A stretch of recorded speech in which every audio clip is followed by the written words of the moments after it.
গাজায় যতক্ষণ পর্যন্ত যুদ্ধবিরতি কার্যকর করা না হবে, এমনকি গাজা থেকে সম্পূর্ণ অবরোধ প্রত্যাহার করা না হবে, ততক্ষণ পর্যন্ত ইসরায়েলের বিপক্ষে একের পর এক হামলা পরিচালনা করবে এবং গাজাবাসীদের পক্ষে থাকবে ইয়েমেনের হুতি বিদ্রোহীরা।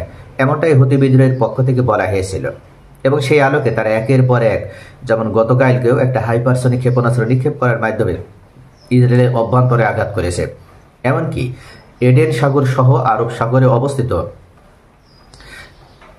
এছাড়া লোহিত সাগর দিয়ে ইসরায়েলিদের যে জাহাজগুলো চলাচল করে সেগুলোকে টার্গেট করে একের পর এক হামলা চালিয়েছে এই ইয়েমেনের প্রতিরোধ যোদ্ধারা।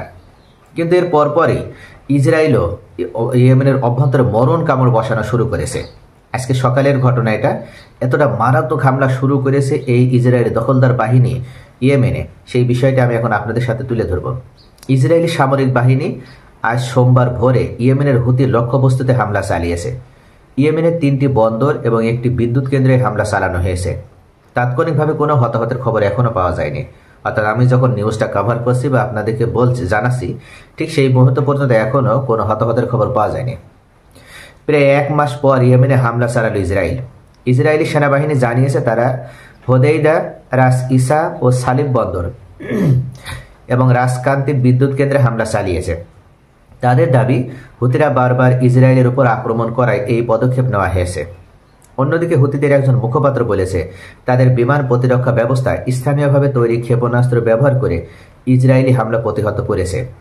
স্থানীয় বাসিন্দারা বার্তা সংস্থা রয়টার্সকে জানিয়েছে লোহিত সাগরের তীরবর্তী বন্দর নগরী হোদেইদায় ইসরায়েলি হামলার ফলে প্রধান বিদ্যুৎ কেন্দ্র অচল হয়ে গিয়েছে, যার কারণে পুরো শহর অন্ধকারে ডুবে গেছে। হুতি নিয়ন্ত্রিত আল মাসিরা টিভি জানিয়েছে ইসরায়েল হোদেইদায় একের পর এক হামলা চালিয়েছে। এর থেকে আগে ইসরায়েলি সামরিক বাহিনী ইয়েমেনের 3টি বন্দর থেকে লোকজনকে সরিয়ে নেওয়ার জন্য সতর্কবার্তাও জারি করেছিল। ইসরায়েলি সেনাবাহিনী আরও জানায় ইয়েমেনের রাস ইসা বন্দরে গ্যালাক্সি লিডার নামের একটি জাহাজেও হামলা চালানো হয়েছে, যেটি 2023 সালের শেষ দিকে হুতিরা দখল করেছিল। 2023 সালের অক্টোবর মাসে গাজায় যুদ্ধ শুরুর পর থেকে ইরান সমর্থিত ইয়েমেনে এই সশস্ত্র গোষ্ঠী হুতি ইসরায়েল এবং লোহিত সাগরে গুরুত্বপূর্ণ বাণিজ্য রুটে চলাচলকারী জাহাজে হামলা চালিয়ে আসছে। এর ফলে বিশ্ব বাণিজ্যে ব্যাপক ঘাটতি দেখা দিয়েছে। হুতিরা বলছে ফিলিস্তিনিদের প্রতি সংহতি জানাতেই তারা এসব হামলা করছে।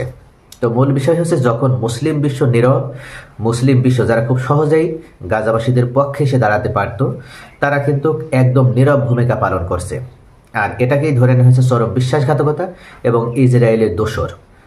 মুসলিম রাষ্ট্রের প্রত্যেকটা শাসকই, বিশেষ করে মধ্যপ্রাচ্যের শাসক বিরুদ্ধে, যারা খুব সহজেই গাজা উপত্যকার পাশে তাদের সাহায্যের হাত বাড়িয়ে দিতে পারত, তারা ইসরায়েলের কাছে বিক্রি হয়ে যাওয়ার কারণে, তারা আমেরিকা যুক্তরাষ্ট্রের কাছে বিক্রি হয়ে যাওয়ার কারণে সরাসরি কখনো গাজাবাসীর পক্ষে তারা কার্যকর বা প্রত্যক্ষভাবে এমন কোনো পদক্ষেপ নেয়নি যেটার মাধ্যমে তারা চাইলেই গাজাবাসীদেরকে এই কষ্টের হাত থেকে রক্ষা দিতে পারত। ঠিক সেই সময় ত্রাতা হিসেবে আবির্ভূত হয়েছিল এই ইয়েমেনের হুতি বিদ্রোহীরা এবং তারা একের পর এক এখন পর্যন্ত ইসরায়েলিদেরকে নাস্তানুপাত করে ছাড়ছে। তো প্রিয় ভিউয়ার্স, ইসরায়েল কিন্তু তাদের এই গুরুত্বপূর্ণ 3টে স্থানে হামলা করার চেষ্টা করলেও হুতি বিদ্রোহীদের পক্ষ থেকে বলা হয়েছে তাদের আকাশ প্রতিরক্ষা সিস্টেম অ্যাক্টিভ করা হয়েছে এবং তাদের হামলা প্রতিহত করা হয়েছে। অর্থাৎ এই হামলায় দখলদার ইসরায়েলি বাহিনী সফল হতে পারেনি, আবারও প্রমাণিত হলো। সকলে ভালো থাকুন। Thanks for watching.